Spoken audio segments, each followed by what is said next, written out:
আমাদের শামীম ভাইয়ের সাথে যখন কোলাকুলি করি মনে হচ্ছে আল্লামা সাঈদীর ঘ্রাণ পাই।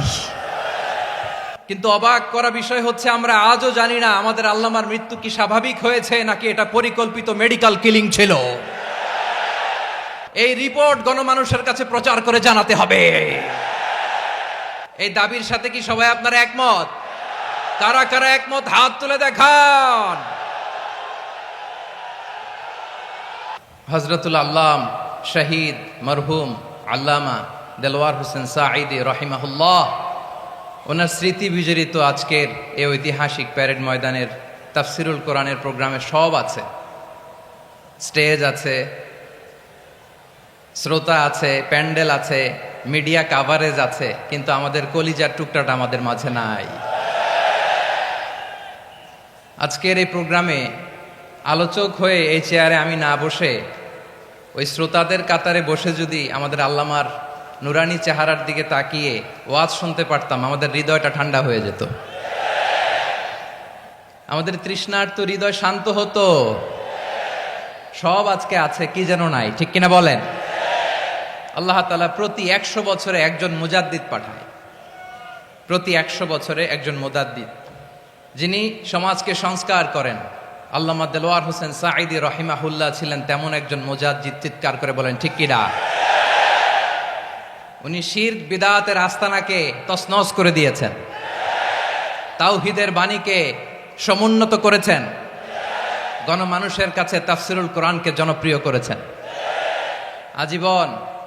আজীবন তিনি ইসলামকে বিজয়ী শক্তি হিসেবে দেখার স্বপ্ন দেখতেন। এত প্রাঞ্জল ভাষা, এত চমৎকার আধুনিক প্রেজেন্টেশন, গণমানুষের কাছে কোরআনের তাফসিরকে এভাবে জনপ্রিয় করে তোলার মতো ব্যক্তিত্ব আল্লামা সাঈদী ছাড়া দ্বিতীয় কেউ এই বাংলার ভূখণ্ডে নাই।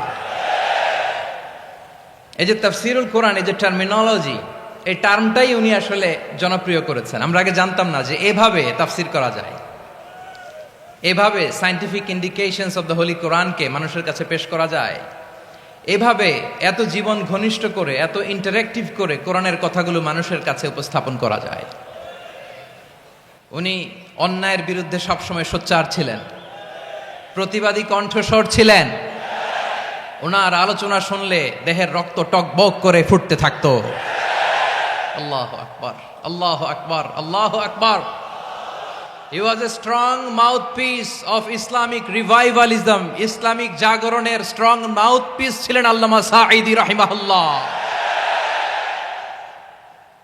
অনেক দোয়া পেয়েছেন, আমরা পড়েছি, এমন জীবন তুমি করিবে গঠন, মরণে হাসিবে তুমি, কাঁদিবে ভুবন। গোটা বিশ্বকে তিনি কাঁদিয়েছেন।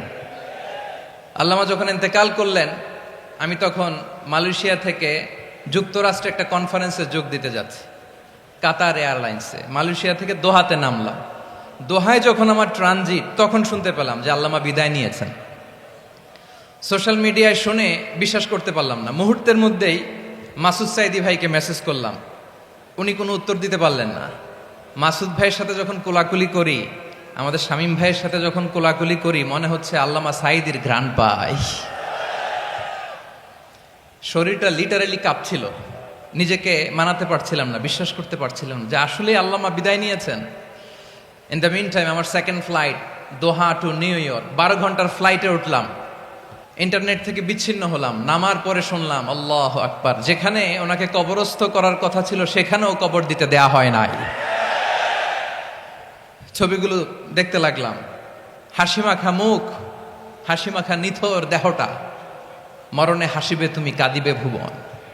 From east to west, from north to south, the entire globe, গোটা বিশ্ব ওনার জন্য কেঁদেছে, গোটা বিশ্ব কেঁদেছে। কাবার গিলাফ ধরে ধরে মানুষ চিৎকার করেছে। এর চেয়ে শ্রেষ্ঠ মৃত্যুকার হতে পারে? আমাদের আল্লামার আর কি পাওয়ার ছিল বলেন? আর কি পাওয়ার ছিল? কুল্লু নাফসিন যায়িকাতুল মাউত, যারাই দুনিয়াতে আসবে তারা ইন্তেকাল করবে, এটা আমরা মেনে নেই, এটা আমরা জানি। কিন্তু অবাক করা বিষয় হচ্ছে আমরা আজও জানি না আমাদের আল্লামার মৃত্যু কি স্বাভাবিক হয়েছে নাকি এটা পরিকল্পিত মেডিকেল কিলিং ছিল। এটা যে পরিকল্পিত মেডিকেল কিলিং ছিল, এটা ধারণা করার পেছনে অনেক কারণ আছে। তিনি আধিপত্যবাদের বিরুদ্ধে সোচ্চার ছিলেন, ফ্যাসিবাদের বিরুদ্ধে সোচ্চার ছিলেন, রাজনৈতিক প্রতিহিংসার শিকার ছিলেন। এজন্য এটা মেডিকেল কিলিং হতে পারে এ ধারণা আমরা করতেই পারি। আওয়াজ করে বলেন ঠিক কিনা? যেই সময়টা আমরা কাটাচ্ছি, এত সুন্দর সময় বাংলাদেশ আর পাবে না। আমাদের জন্মের পর থেকে এরকম চমৎকার সময় আমরা পাই নাই। এটাই আসল সময়। আমরা ইন্টারিম গভর্নমেন্টের কাছে দাবি জানাই, উচ্চতর তদন্ত কমিটি করে এটা কি হত্যাকাণ্ড ছিল নাকি স্বাভাবিক মৃত্যু ছিল, এই রিপোর্ট গণমানুষের কাছে প্রচার করে জানাতে হবে। এই দাবির সাথে কি সবাই আপনারা একমত? কারা কারা একমত হাত তুলে দেখান।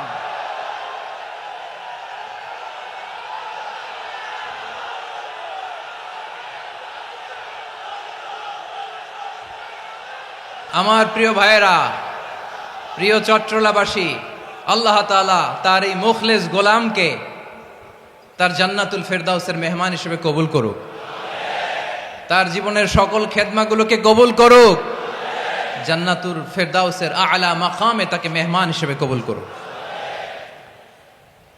আল্লামা শহীদ দেলোয়ার হোসেন সাঈদ রাহিমাহুল্লাহ, উনি ছাড়াও এই ঐতিহাসিক ময়দানে কথা বলেছেন আল্লামা লুৎফুর রহমান রাহিমাহুল্লাহ। চলে গিয়েছেন আমাদেরকে ছেড়ে। তিনি বলতেন, ইনশাল্লাহ মিজান আবার আসবে। হুজুর আমি তো আসলাম, আপনি তো আমাদেরকে ছেড়ে চলে গেলেন। আল্লাহ আকবার, আল্লাহ আকবার, আল্লাহ আকবার। গলায় কোনো সুর ছিল না, সুর দিয়ে কথা বলতেন না, কিন্তু এত চমৎকার শব্দের বুনন, এত চমৎকার প্রেজেন্টেশন, এত চমৎকার ভাবে ঐতিহাসিক বর্ণনাগুলো তিনি উপস্থাপন করতেন। মন্ত্রমুগ্ধ হয়ে আমরা আল্লামা লুৎফুর রহমানের কথা শুনেছি। আমরা হযরতুল আল্লাম লুৎফুর রহমান রাহিমাহুল্লাহর জন্য এই বিশাল ময়দান থেকে দোয়া করছি, আল্লাহ তাআলা তুমি তোমার এই খাদেমকে জান্নাতের মেহমান হিসেবে কবুল করে নাও। আরো অনেক আল্লামারা এখানে কথা বলেছেন, বিশেষ করে বাইতুল শরফের মরহুম পীর সাহেব হুজুর থেকে শুরু করে আরো যারা যারা তারকাতুল্য ওলামায়ে কেরাম এই চট্টগ্রামের ময়দানে কথা বলেছেন, আলো ছড়িয়েছেন। আমরা এই লক্ষ লক্ষ তাওহীদি জনতাকে নিয়ে তাদের জন্য দোয়া করছি, আল্লাহ তাআলা ওনাদের জীবনের সকল ভুল ত্রুটি ক্ষমা করে দিয়ে তাদেরকে জান্নাতুল ফেরদাউসের মেহমান বানিয়ে নিক। আমরা এই ঐতিহাসিক প্যারেড ময়দানের প্রোগ্রাম থেকে স্মরণ করতে চাই 24-এর ছাত্র নাগরিক অভ্যুত্থানে আমার যে সমস্ত ছাত্র নাগরিক ভাইয়েরা দেহের তাজা রক্ত বিলি দিয়ে নতুন বাংলাদেশ আমাদেরকে উপহার দিয়েছে। বিশেষ করে আপনাদের এই চট্টগ্রামের শহীদ ফয়সাল, শহীদ ওয়াসিম সহ সকল শহীদকে আল্লাহ তাআলা কবুল করুক। আমরা সবাই পড়ি আমিন। প্রিয় ভাইয়েরা, আমি নগণ্য একজন কোরআনের ছাত্র, এত বিশাল মঞ্চে এত বড় প্ল্যাটফর্মে কথা বলা আমার জন্য সাজে না। তারপরও আমাদের মুরব্বীরা আমাদের ডানে বায়ে বসে আছেন, ওনাদের আদেশ ক্রমে, ওনাদের অনুমতি ক্রমে কিছু কথা আজকের এই ঐতিহাসিক প্রোগ্রামে আপনাদের সামনে উপস্থাপন করার চেষ্টা করব। ওমা তৌফিক ইল্লা বিল্লাহ। প্রিয় ভাইয়েরা, 5 দিন ব্যাপী এই তাফসিরুল কোরআনের প্রোগ্রামে অনেক ওলামা হযরত কথা বলেছেন। যারা কোরআন সুন্নাহ থেকে আমাদেরকে কোরআনের কথাগুলো শোনালেন, আমরা যেন সেগুলো আমল করতে পারি, আল্লাহ আমাদেরকে তৌফিক দান করুক। শুরুতে আমাদের নিয়তটাকে খালেস করে নেওয়া দরকার। এই যে গ্যাদারিং, এই যে হিউজ শোডাউন, এগুলো যদি আমাদের নিজেদেরকে পরিবর্তন না করে তাহলে এতে কোনো লাভ নাই। জোরে বলেন ঠিক কিনা? এই প্রোগ্রাম যদি আমাদের জীবনকে পরিবর্তন করে, আমাদের চিন্তার ডিএনএ কে চেঞ্জ করে দেয়, তাহলেই চট্টগ্রামের প্যারেড ময়দান সার্থক। আসুন আমরা চিন্তাকে খালেস করে নেই। আমরা সবাই নিয়ত করি যে যতটুকু কথা আমরা কোরআনের আলোকে শুনবো, আমলের নিয়তে শুনবো ইনশাআল্লাহ। বলেন সবাই।